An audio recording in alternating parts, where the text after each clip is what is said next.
Assalamualaikum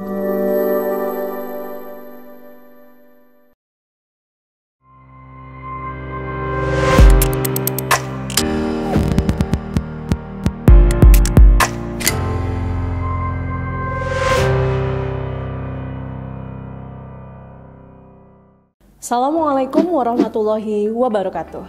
Selamat datang mahasiswa baru Universitas Pamulang. Perjalanan akademik dan pengembangan diri kalian baru saja dimulai. Selamat datang pada salah satu rangkaian materi LKMM, Latihan Keterampilan Manajemen Mahasiswa, yaitu Pola Pikir Prestatif. Dalam dunia perkuliahan, ada beberapa kunci utama yang akan menentukan keberhasilan Anda. Salah satunya yaitu pola pikir prestatif. Tapi, apa sebenarnya pola pikir prestatif itu? Bagaimana pola pikir ini dapat membawa kalian menuju kesuksesan? Untuk memahami lebih lanjut mengenai pola pikir prestatif, simak penjelasan di video ini dengan seksama. Pola pikir prestatif adalah cara berpikir yang selalu berorientasi pada pencapaian, perkembangan, dan peningkatan kualitas diri. Mahasiswa dengan pola pikir prestatif memiliki semangat untuk terus belajar, tidak mudah menyerah, serta selalu mencari solusi atas setiap tantangan yang dihadapi. Sebagaimana yang kita ketahui, manusia secara kodrati hidup berdasarkan tujuan. Setiap individu memiliki harapan, impian, serta sasaran yang ingin dicapai dalam hidupnya. Namun, untuk merealisasikan tujuan tersebut, dibutuhkan pola pikir prestatif yang akan menjadi pendorong utama dalam menghadapi berbagai tantangan. Pola pikir prestatif bukan hanya tentang memiliki mimpi yang besar, tapi juga bagaimana seseorang mengembangkan strategi dan ketahanan mental dalam mencapainya. Ada beberapa langkah utama dalam membangun kepribadian dengan pola pikir prestatif bagi mahasiswa baru, yaitu 1. Merealisasikan tujuan. Sebagai mahasiswa baru, penting bagi Anda untuk menetapkan target akademik maupun non-akademik sejak awal. Jangan hanya memiliki impian tanpa tindakan yang nyata. Kedua, selalu terarah pada tujuan. Perjalanan perkuliahan akan penuh dengan tantangan, seperti jadwal yang padat, tugas yang menumpuk, atau bahkan rasa jenuh. Namun, mahasiswa dengan pola pikir prestatif tetap fokus pada tujuannya. Jika ada hambatan, jangan menyerah. Realistislah dalam implementasi. Yang ketiga, menjadi mahasiswa sukses bukan berarti harus selalu mendapatkan nilai sempurna.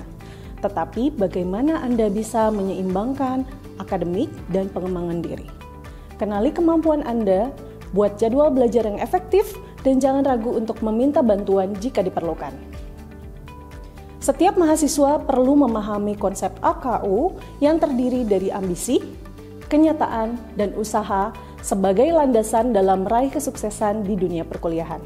Mari bahas poin pertama dari AKU, yaitu ambisi.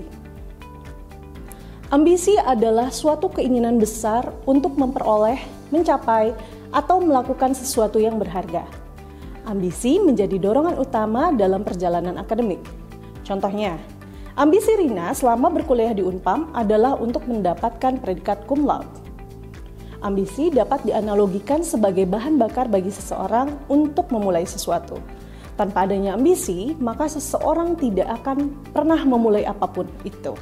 Kemungkinan terbaik bagi seseorang tanpa ambisi adalah memulai sesuatu tanpa arah dan tujuan yang jelas. Maka pastikan Anda bukan orang seperti itu. Setelah memiliki ambisi, Anda perlu memahami kondisi nyata yang Anda hadapi. Kenyataan mencakup tantangan akademik, manajemen waktu, serta keterbatasan yang mungkin ada. Kesadaran akan realitas akan membantu Anda menyusun strategi yang lebih baik.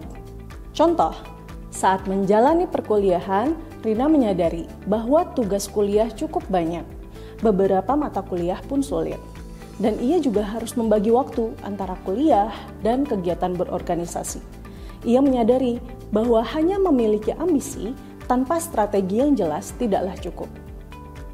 Kesadaran dan upaya Anda untuk menyelaraskan antara ambisi dan realita dapat membantu Anda menyusun cara terbaik untuk mencapai realisasi ambisi Anda. Ambisi tanpa usaha hanya akan menjadi angan-angan. Mahasiswa perlu berusaha dengan belajar tekun, aktif dalam organisasi, serta mengembangkan keterampilan. Dengan usaha yang konsisten, ambisi dapat diwujudkan menjadi kenyataan.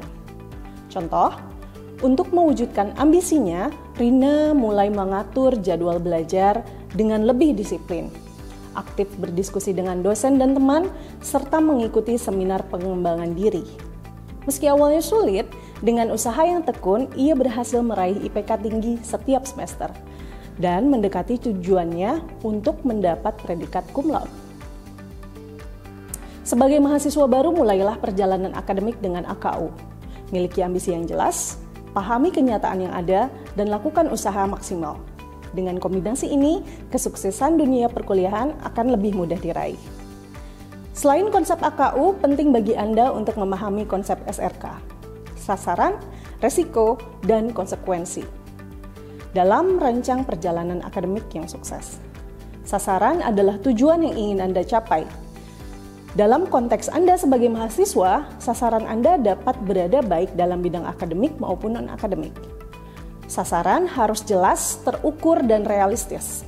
Contoh, Budi ingin lulus dengan IPK di atas 3,75 agar bisa mendapatkan beasiswa dan peluang kerja lebih baik setelah lulus. Aspek kedua dari SRK yaitu resiko. Dalam mencapai sasaran, pasti ada tantangan atau hambatan yang mungkin terjadi.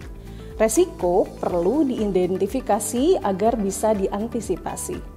Contohnya, Budi menyadari bahwa perkuliahan menuntut banyak waktu untuk belajar, dan ia juga harus membagi waktunya dengan kegiatan organisasi serta pekerjaan paruh waktu.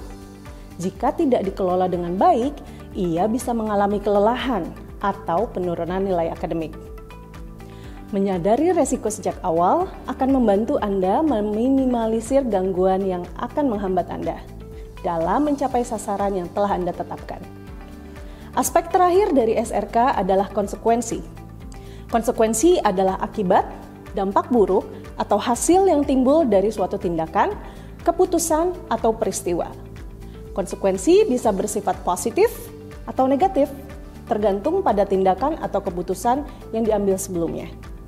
Contoh, jika Anda belajar dengan giat, konsekuensinya Anda bisa mendapatkan nilai yang baik. Jika Anda melanggar aturan lalu lintas, konsekuensinya bisa berupa denda atau kecelakaan. Berkaitan dengan contoh pada aspek sebelumnya, contoh lain dari konsekuensi adalah jika Budi mampu mengatur waktu dengan baik, ia bisa mencapai IPK tinggi dan mendapatkan beasiswa. Namun, jika ia gagal dalam manajemen waktu, ia bisa mengalami stres atau nilai akademiknya menurun. Jadi, konsekuensi adalah sesuatu yang terjadi sebagai akibat dari suatu sebab. AKU berbicara secara garis besar dan letak tujuan atau ambisi berada di titik masa depan yang cukup jauh. Maka dari itu muncullah SRK yang menarik dari ambisi tersebut dan diturunkan menjadi beberapa sasaran yang kemudian dilakukan analisis apa saja yang menjadi ancaman sehingga dapat menentukan tindakan pencegahan atau preventif serta apa yang akan diterima ketika sasaran tersebut gagal ataupun berhasil. Apabila ditinjau lebih lanjut, AKU lebih cocok digunakan untuk melihat situasi sebelum menyusun langkah-langkah yang akan kita terapkan. Sedangkan SRK digunakan untuk menganalisis susunan langkah atau rencana tersebut merugikan atau menguntungkan. Mahasiswa Universitas Pamulang yang kami banggakan, kesuksesan dalam perkuliahan membutuhkan pola pikir prestatif yang didukung dengan strategi yang jelas.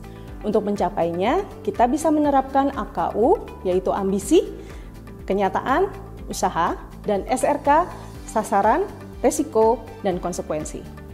Dengan pola pikir prestatif yang didukung oleh AKU dan SRK, Anda bisa lebih siap menghadapi tantangan dan mencapai kesuksesan di dunia perkuliahan.